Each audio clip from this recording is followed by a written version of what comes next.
नमस्कार, स्वागत है आपका। और शुरुआत यहाँ पर हम खाने के तेलों के साथ करेंगे क्योंकि यहाँ पर धीरे धीरे भावों में बढ़त आते हुए नजर आई है। आपको याद दिला दें कि एफएओ का जो डेटा आया था उसमें भी यही देखने को मिला कि 7 महीने के बाद हमने इस महीने यहाँ पर बढ़त खाने के तेलों के इंडेक्स में आते हुए देखी। अंतर्राष्ट्रीय बाजारों में पाम तेल की तेजी का असर सभी राइवल ऑयल्स पर भी देखने को मिला है और उसका एक इम्पैक्ट ऑफकोर्स हमने इंडियन कंजम्पशन पैटर्न्स में भी आता हुआ देखा है। एक पूरा ब्यौरा कलेक्ट कर लेते हैं कि क्या नंबर्स हैं, किस तरह की आवक है, अब आगे गर्मियों के सीजन के लिहाज से किस तरह का इंपोर्ट इंडियन मार्केट्स में देखने को मिल सकता है। शादियों का सीजन भी है, लेकिन और मोर इंपॉर्टेंटली कि इंटरनेशनल मार्केट्स में जिस तरह के नंबर्स फिलहाल देखने को मिल रहे हैं उससे लॉन्गर टर्म और इवन नियरर टर्म में यहाँ पर हम क्या नंबर्स देखेंगे। हमारे साथ अडानी विल्मर के इंडिपेंडेंट डायरेक्टर गौरव मिस्त्री हैं और साथ ही सिमेड आरबी ऑयल के सीईओ संदीप भान हैं।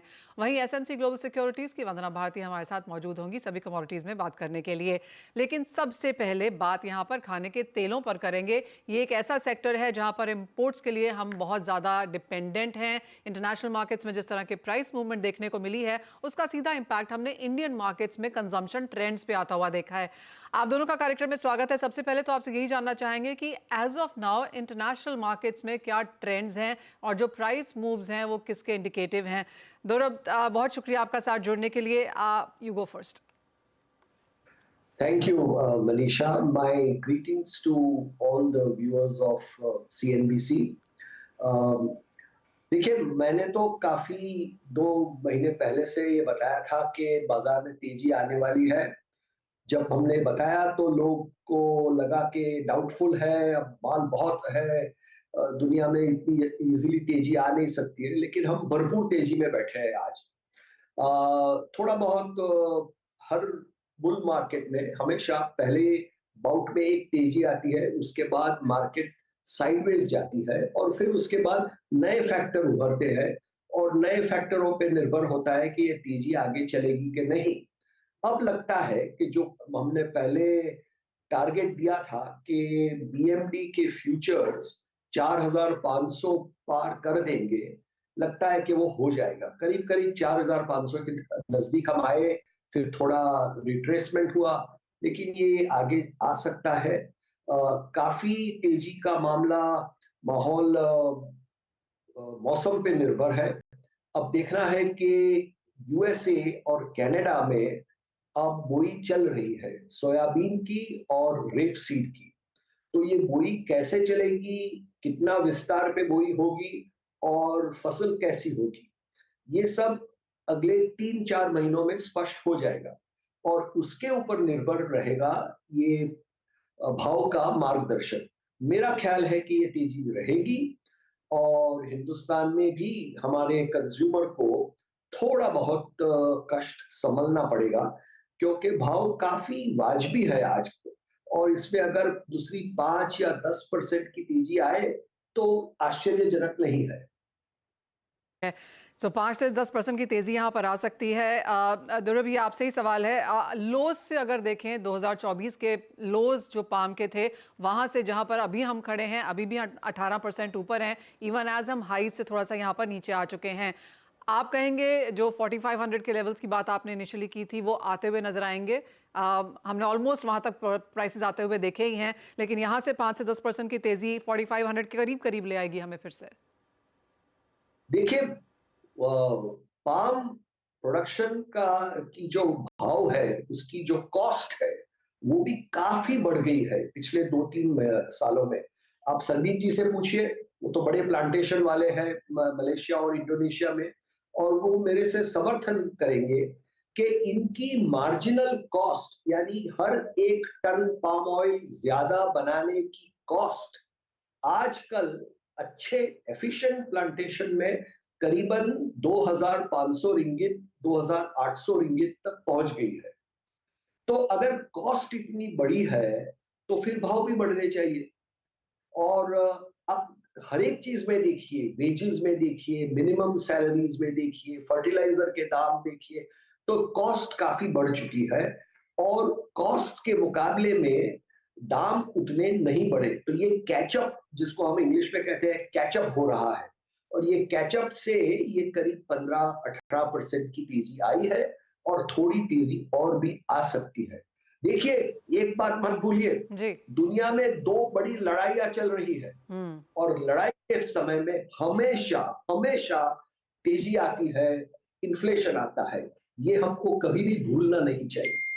ले- संदीप, एक क्वेश्चन तो यहाँ पर दौरव जी ने ही आपसे पूछा है कि जो कॉस्ट ऑफ प्रोडक्शन है और जो आपकी मार्जिनल कॉस्ट है वो ऑफ कोर्स यहाँ पर इम्पैक्ट होती हुई नजर आई है। तो सबसे पहले आपसे भी प्राइसेस पे ही जानना चाहेंगे। आई नो जितनी भी मेरी आपसे बात हुई है आपने यही कहा कि नियर टर्म में तो प्राइसेस ऊपर हैं ही और हमने वो लेवल्स आते हुए देखे भी हैं। अब यहाँ से प्राइसेस आपको क्या लगता है कहाँ जाएंगे? और ऑफ कोर्स जिस तरह के प्लांटेशंस के मार्जिन की बात है वो कैसे देखते हैं आप? I agree with Dorab ji. There's no doubt in that. Prices की जो there is nothing bearish in the current market fundamentals. जो आज MPOB की रिपोर्ट आई उसमें उन्होंने स्टॉक्स दिखाया 1.71 मिलियन टन, पर उसमें सबसे इंपॉर्टेंट देखना है कि उसमें सीपीओ के स्टॉक्स इज जस्ट 780,000 टन। अगर अपन खाली अप्रैल मंथ की बात करें, हमारे पास खाली 780,000 टन ऑफ सीपीओ स्टॉक्स है, उसमें से 500,000 ton goes to India, we are left with only 250,000 ton, और 250,000 टन में हमारे को मलेशिया की रिफाइनरीज की रिक्वायरमेंट भी मीट करनी है। सो उस लिहाज से सीपीओ की टाइटनेस बरकरार है अभी। अब it doesn't seem to be getting anything over by April में, so we will continue to see what Dorabji says, a price trend which is more on an upward बायस।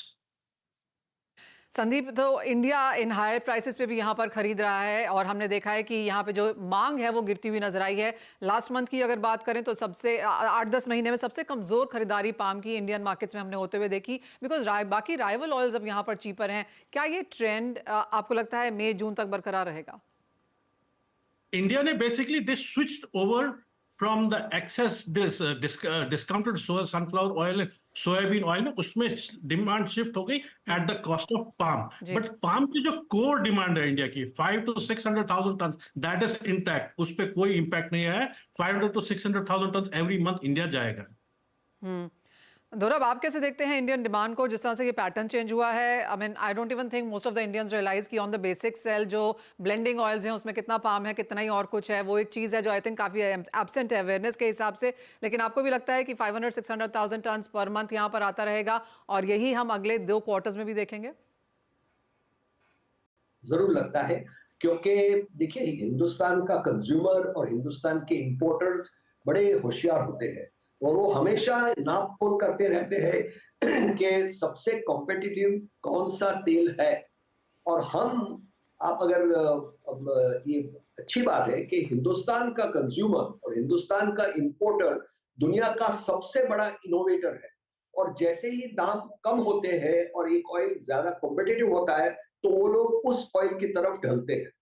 तो हमने सनफ्लावर का पूरा फायदा उठा लिया, हम सोयाबीन ऑयल का पूरा फायदा उठाएंगे, और पाम की लेकिन जो कोर डिमांड है, जो संदीप जी ने बिल्कुल सही बताया कि ये 6 से 7 लाख टन बिल्कुल कोर डिमांड है, और अब इंडिया के लोकल स्टॉक पाम के काफी कम हो चुके हैं। सो अब मेरे ख्याल से ये 4 लाख और 5 लाख टन का पाम का इंपोर्ट जो पिछले महीने हुआ था वो अब नहीं होगा, थोड़ा ज्यादा होगा, लेकिन ये 6 से 7 लाख टन के आसपास चलेगा अगले 4-5 महीनों तक।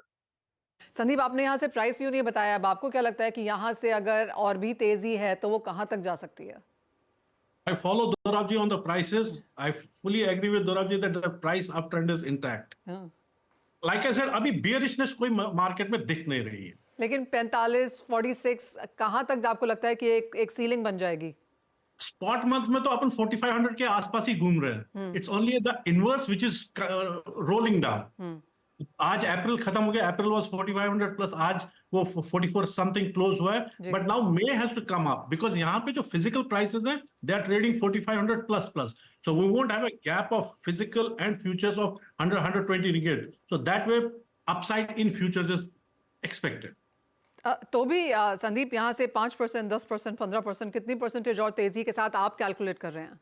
तो ये 4500 तो मान के ही चल रहे हैं, तो ये तो एक ट्रेंड हो गई आपके पाम के लिए। 45 इज लाइक, इससे नीचे बड़ा मुश्किल लगता है for the rest of this year, for next couple of months for sure. Okay. और अगर इस साल की भी रेंज देखी जाए तो क्या होगी संदीप फिर? क्या, बिकॉज आप लोग की कैलकुलेशंस तो एट ऑल टाइम्स यहाँ पर ऑन है।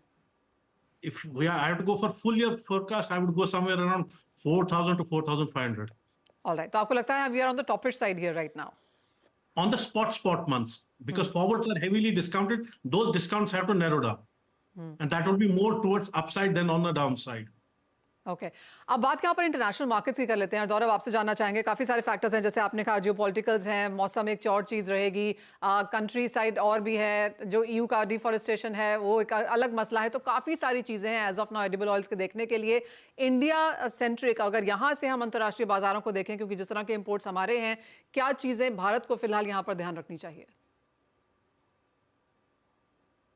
एडिबल ऑयल में हम कंज्यूमर है, प्रोड्यूसर में हमारी उतनी ताकत नहीं है, तो हमको ध्यान रखना चाहिए इंटरनेशनल वेदर पे। मौसम का इसमें बहुत बड़ा हिस्सा होता है, और नॉर्थ अमेरिका की मौसम कैसे डेवलप होती है, सोयाबीन और रेपसीड क्रॉप कैसे डेवलप होता है, यूरोप में रेपसीड क्रॉप कैसे डेवलप होता है, ये बहुत इंपॉर्टेंट है।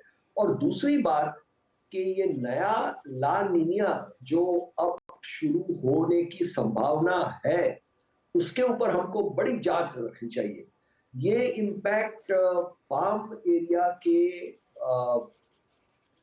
रेनफॉल वगैरह को काफी इम्पैक्ट कर सकता है, और हमको ये देखना है। और दूसरी बात यह है कि पाम की उत्पादन, पाम की प्रोडक्टिविटी वो धीरे धीरे कमती हो जा रही है, क्योंकि मलेशिया और इंडोनेशिया में रीप्लांटिंग नहीं हुआ है। वहां के जो पेड़ है वो काफी बूढ़े आगे चलकर होते जा रहे हैं, और उनकी उत्पादन कम हो जा रही है।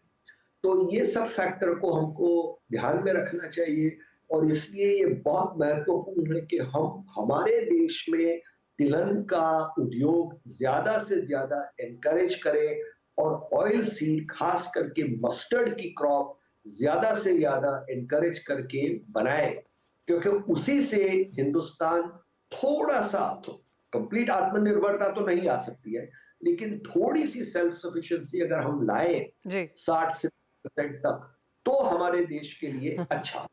Alright, the other thing Sandeep जो है वो पाम तेल और एथनॉल है। हम देख रहे हैं कि एनर्जी सिक्योरिटी और एनर्जी ट्रांजिशन के बीच में हमेशा यहाँ पर डिबेट चलता रहता है, तो फूड इज वन पार्ट, और एथनॉल एंड बायोफ्यूल मैंडेट्स कैसे देखते हैं आप? This year has been the Indonesian success of B35. आजकल इंडोनेशिया में जो सीपीओ और रिफाइंड प्रोडक्ट का एक्सपोर्ट बहुत घट गया, because bulk of it went into biodiesel, and that biodiesel is going to continue. Governments will invest into it. There's going to be no change, and they are going to grow. तो वो एक और reason है जिसकी वजह से prices यहाँ पर नीचे आने वाले फिलहाल लगते नहीं हैं, और जैसे दौरब कह रहे हैं कि चिंताएं यहाँ पर प्लांटेशंस को लेकर भी काफ़ी ज़्यादा हैं। लेकिन दौरब, एक और चिंताएं हैं, वो है इलेक्शंस को लेके, और इंडियन मार्केट्स में जिस तरह की पॉलिसीज एज ऑफ नाउ हैं, क्या वो आप किसी टाइम इस साल में चेंज होता हुआ देखते हैं? इलेक्शन है तो इसमें कोई बोल नहीं सकता कि क्या होगा, लेकिन अगर भाव दाम ज्यादा बढ़ गए इंटरनेशनली, तो हिंदुस्तान, भारत सरकार कुछ भी कर सकती है, उसमें कोई शक नहीं। लेकिन अच्छी बात है कि इलेक्शन अब दूसरे 5-6 हफ्ते में खत्म हो जाएंगे, और once elections are out of the way, सरकार के ऊपर उतना प्रेशर नहीं रहेगा जितना कि अब है। सो मैं नहीं मानता कि अगले 5-6 हफ्ते में कुछ ज्यादा फैंटास्टिक मूव बाजार में आने वाला है। जो मूव बाजार में आएगा वो जुलाई और अगस्त में आएगा। अगर जुलाई में मौसम खराब रहा नॉर्थ अमेरिका में, अगर अगस्त में जो आवश्यक बारिश चाहिए वो बारिश नहीं आई नॉर्थ अमेरिका में, तब ये प्राइस आउटलुक में बहुत बड़ा फर्क पड़ सकता है। तब तक कोई ज्यादा हानि नहीं है। एक फाइनल संदीप, और ये आपसे सवाल है कि अब आप यहाँ से क्या मूव्स आता हुआ देखते हैं? भावों में यहाँ पर तेजी रहेगी, बायोफ्यूल हम चलता हुआ देखेंगे, मौसम पे नजर रखने की जरूरत है। Indian buyers as of now अब क्या स्ट्रेटेजाइज कर रहे हैं, अगर एक सेंस मिल सके कि आने वाले कुछ महीनों में किस तरह की कॉन्वर्सेशन है, किस तरह के इम्पोर्ट्स की बातचीत है? Indian buyers are enjoying in terms of availability of cheap sunflower oil. जो CPO के सामने आज $70 to $80 cheaper है. So at this moment nobody is talking about palm. Everybody is looking for sunflower oil. palm के लिए अभी वही आ रहे हैं जिनकी एक core requirement है, जिनको palm के सिवाय alternative नहीं है. And this scenario is going to continue till June. That's up to which period the Indian buyers have covered the soft oils. जून के बाद की स्टोरी अभी completely open है. आपको लगता है कि आप तब तक इंडियन बायर्स खो रहे हैं until the time of June? till June, they have bought a lot of soft oils. They have bought a lot of sunflower oil. They have bought lot of soybean oil at the cost of palm oil, जो अब जून के बाद कोई coverage है नहीं. So whatever market scenario at this moment in India is still up to June. Post June, it's open. और जून के बाद आपको किस तरह की बाइंग लगती है संदीप यहाँ पर? जैसे आपने कहा जून के बाद अगर वो पाम के लिए आएंगे तो किन प्राइसेस पे आएंगे? That will depend a lot on the discount between palm and sunflower. अगर sunflower वापस rebound कर गया and it crosses back palm, then palm will see a very good demand. It's good at this moment India से palm की demand कम होगी. Otherwise we really didn't have stocks. अगले 3-4 महीने के लिए तो ये अच्छा है कि इंडिया कम कर रहा है palm में. Otherwise palm के यहाँ पे CPO है नहीं. ओके, तो as of now of course काफी इंटरेस्टिंग मार्केट है यहाँ पर. जून के बाद समझ में आएगा कि क्या होता हुआ नजर आता है और तब तक ऑफ कोर्स मॉनसून और वेदर की सिचुएशन भी कुछ क्लियर होती हुई नजर आएगी. लेकिन तब तक और जब तक सनफ्लावर यहाँ पर सस्ता है, इंडिया ज्यादातर वही खा रहा है. पाम कोर डिमांड यहाँ पर लगातार बरकरार है और प्राइसेस के नीचे आने की एज ऑफ नाउ कुछ ज्यादा उम्मीद नहीं है. बहुत शुक्रिया दौरभ जी आपका और संदीप आपका साथ जोड़ने के लिए एंड वो काफी डिटेल्ड में यहाँ पर खाने के तेलों पर चर्चा भी करने के लिए. इसी के साथ एक ब्रेक का भी समय है. जब लौटेंगे तो बात यहाँ पर करेंगे नॉन एग्रो स्पेस की, क्योंकि यहाँ पर इंटरनेशनल जियोपॉलिटिकल टेंशंस भी हैं और जिस तरह से यूएस एंड यूके ने यहाँ पर रशियन मेटल्स पे बैन लगाए हैं उसका भी सीधा असर प्राइसेस में है. आप कैसे करें ट्रेड, बताएंगे आपको. मेटल्स को आपकी स्क्रीन पे लेकर आना चाहेंगे जहां पर एल्यूमिनियम में 5% की तेजी है तो बाकी सब मेटल्स में भी करीबन 1 से 2% की बढ़त के साथ फिलहाल यहां पर कारोबार है. अच्छी खासी तेजी की वजह यह है कि यूएस और यूके ने रशियन मेटल्स के इंपोर्ट पर और एक्सचेंजेस के डिलीवरी पर अब बैन लगा दिया है. वंदना, रिएक्शन मार्केट्स में आ चुका है लेकिन अब यहां से क्या करने की राय? अभी भी रिएक्शन एल्यूमिनियम में थोड़ा सा बाकी है. एक गैप अप ओपनिंग तो हम लोगों ने आता हुआ देखा है, लेकिन मुझे लग रहा है कि एल्यूमिनियम में फर्दर एक प्राइस राइज आएगा क्योंकि बहुत बड़ा जो कंट्रीब्यूशन था वो रशियन मेटल का था एल्यूमिनियम में. अगर बात की जाए तो मेरे ख्याल से यहाँ पे 242 तक 243 तक एक बार रिएक्शन और भी आ सकता है एमसीएक्स पे. तो अभी भी यहाँ पे बुलिश रहने की जरूरत है और अगर यहाँ से हम सेलिंग सिर्फ इसलिए कर दे कि काफी हायर साइड आया हो तो हम ट्रैप हो सकते हैं. ऑलराइट, तो खरीदारी की राय यहाँ से भी और 5% की तेजी आपकी स्क्रीन पर है. 237 के लेवल्स हैं लेकिन जैसे वंदना कह रही हैं कि यहाँ से भी 242 तक की यहाँ पर बाइंग रिकमेंडेशंस फिलहाल बनती हुई. वंदना, सोने चांदी में कुछ मुनाफा वसूली ज़रूर है और काफ़ी नीडेड भी है और भी मुनाफा वसूली की शायद ज़रूरत है, लेकिन आपको लगता है वो आएगी? मुझे नहीं लग रहा मनीषा जी, नहीं मुझे नहीं लग रहा क्योंकि $100 का एक करेक्शन हम लोगों ने ऑलरेडी आता हुआ देखा है. फ्राइडे 3000 तक का मूव हम लोगों ने एमसीएक्स पे आता हुआ देखा है डाउनसाइड एक. मुझे लग रहा है कि ऑन एंड ऑफ यहाँ पे इजराइल से रिलेटेड काफी न्यूज आ रहा है और जब तक ये पॉलिटिकल न्यूज आते रहेंगे, कभी ये बेरिश होता है, कभी ये बुलिश होता है, कभी यूएस का स्टेटमेंट आता है कि वो यहाँ पे साथ नहीं देंगे, तो इसकी वजह से पूरा हम एक सीसॉ मूवमेंट आता हुआ देख रहे हैं. दोनों साइड के मूव्स यहाँ पे आ सकता है. तो मेरे ख्याल से बाइंग में यहाँ पे फिलहाल बने रहना चाहिए. अभी मार्केट ऊपर आ गई है लेकिन यहाँ पे करीब 71,900 के करीब एक बाइंग रिकमेंडेशन ही रहेगी. 72,150 का टारगेट होगा. स्टॉप लॉस यहाँ पे लगाना होगा 71,800 का. और अगर एमसीएक्स सिल्वर की बात की जाए, यहाँ पे भी एक इजाफा देखने को मिल रहा है. 3000 की गिरावट के बाद मुझे लग रहा है कि एक छोटा बाउंस यहाँ पे बन रहा है. तो यहाँ पे भी 83,000 करीब यहाँ पे 83,800 के करीब बाइंग की सलाह रहेगी. मुझे लग रहा है कि 84,300 तक प्राइसेस ऊपर फिर से जा सकते हैं. स्टॉप लॉस यहाँ पे लगाना होगा 83,600 का. तो दोनों ही कमोडिटी में बाइंग है, मार्जिनल बाइंग है. स्ट्रिक्ट स्टॉप लॉस के साथ यहाँ पे ट्रेड करना होगा और मुझे लग रहा है कि एक से 7 बाइंग थोड़ा सा यहाँ पे बनता हुआ दिख रहा है आज के दिन में. साथ ही बात यहाँ पर एनर्जी की भी करेंगे और यहाँ पर भी एक नीजोक रिएक्शन तो ईरान और इजराइल के बीच में जब वो जंग छिड़ी तो देखता हुआ नजर आया था, लेकिन अब जिस तरह की स्टेटमेंट्स यूएस से और ईरान से आई हैं कि इसको यहीं पे कंक्लूड किया जा रहा है, उसके बाद एक मुनाफा वसूली यहाँ पर है. 90 जस्ट अबाउट होल्ड करता हुआ ब्रेंट पर अब यहाँ पे क्या एक्सपेक्टेशन है? मुझे लग रहा है कि यहाँ पे बहुत ज्यादा रिएक्शंस आने की उम्मीद नहीं है. एक रेंज में काफी दिनों से ट्रेड कर रहा है क्रूड ऑयल. इतने सारे टेंशंस के बावजूद हम लोगों ने क्रूड में बहुत ज्यादा इंपैक्ट आता हुआ नहीं देखा जैसे हम लोगों ने गोल्ड और सिल्वर में आता हुआ देखा था, क्योंकि यहाँ भी मिडिल ईस्ट है और ये भी ऑयल कंट्रीज हैं. तो मेरे ख्याल से यहाँ पे 7115 के करीब एक सेलिंग स्ट्रैटेजी हम यहाँ पे ले सकते हैं और यहाँ पे टारगेट बहुत लंबा ना रख के 7060 का रखना चाहिए. स्टॉप लॉस यहाँ पे लगाना होगा 7140 का यहाँ पे. और करीब करीब मुझे लग रहा है कि एक मार्जिनल डाउनसाइड देखने को मिल सकता है क्रूड ऑयल में, क्योंकि यहाँ पे मेजर रिएक्शन अभी फिलहाल यहाँ पे इन्वेंट्री से आ रहा है और इस बार फिर से अगर यूएस में इन्वेंट्री बिल्डअप होती है तो मेरे ख्याल से एक करेक्शन यहाँ पे फिर से आ सकता है. एक फाइनल सवाल वंदना, और वो एग्रीकल्चर कमोडिटीज में है. खाने के तेलों की तो हमने बात की, अब जहां से नजर आता है कि सपोर्ट बरकरार रह सकता है, लेकिन बाकी स्पेस में अब क्या व्यू है? जी, खाने के तेल में भी मुझे लग रहा है मनीषा, अगर याद करें तो मैंने CNBC पे बोला था कि मंथली में काफी लॉन्ग कंसोलिडेशन में पाम ऑयल है और 4600 रिंगिट को यहाँ पे हम टारगेट कर सकते हैं। तो मेरे ख्याल से स्लोली यहाँ पे ये टारगेट आ सकता है, लेकिन बाकी कमोडिटीज में मुझे लग रहा है कि एक जगह कैस्टर में मुझे सेल लग रहा है, मे कॉन्ट्रैक्ट में मैं प्रेफर करना चाहूंगी। 5845 एक लेवल रहेगा जहाँ पे सेलिंग रिकमेंडेशन रहेगी। टारगेट होगा 5800 का, स्टॉप लॉस लगाना चाहिए 5870 का। लेकिन दो काउंटर ऐसे हैं जहाँ पे मुझे बाइंग लग रहा है। एक तो यहाँ पे टर्मरिक है, मे कॉन्ट्रैक्ट अगेन 16,345 के करीब यहाँ पे बाइंग रिकमेंडेशन रहेगी। टारगेट होगा 16,800 का, एक बाउंस देखने को यहाँ पे मिल रहा है। स्टॉप लॉस लगाना होगा 16,200 का। दूसरी कमोडिटी यहाँ पे कॉटन एसिड केक है, यहाँ पे भी मुझे लग रहा है कि छोटा सा बाउंस देखने को मिल सकता है। 2570 के लेवल पे बाइंग करनी चाहिए, 2620 का टारगेट होगा। स्टॉप लॉस यहाँ पे लगाना होगा 2550 का। ऑलराइट, तो खरीदारी की राय यहाँ पर as of now cotton seed oil cake पे और टर्मरिक में आती हुई, लेकिन बिकवाली कैस्टर में करके कारोबार करने की राय है। वंदना एज ऑलवेज बहुत शुक्रिया साथ जुड़ने के लिए, तमाम स्ट्रैटेजीज के लिए भी। लेकिन हम जाएं उससे पहले आपको बता दें कि कमोडिटी बाजार की तरफ लोगों का ज़बरदस्त इंटरेस्ट है। लोग बाजार में निवेश तो करना चाहते हैं लेकिन सही तरीका नहीं जानते। ऐसे में आपकी मदद करने के लिए CNBC आवाज़ लेकर आया है अब तक की सबसे अनोखी पहल। देश विदेश के कमोडिटी बाजार के दिग्गजों के साथ सीखिए कमोडिटी बाजार के गुर। सीखिए कैसे करते हैं बाजार में कमाई, जानिए FNO के पोर्टफोलियो हेजिंग के फंडे, कैसे पहचाने बाजार के ट्रेंड्स, क्या है नए बाजार के डायनामिक्स और एडवांस टेक्निकल इंडिकेटर्स, कैसे पढ़ें समझें चार्ट्स का पैटर्न। इसके अलावा भी बहुत कुछ होगा लाइव सेशन में। साथ ही कमोडिटी से जुड़े आपके हर सवाल के जवाब भी आपको मिलेंगे। तो इस एक्सक्लूसिव वेबिनार का हिस्सा बनने के लिए अभी लॉग ऑन करिए, डिटेल्स आपकी स्क्रीन पर।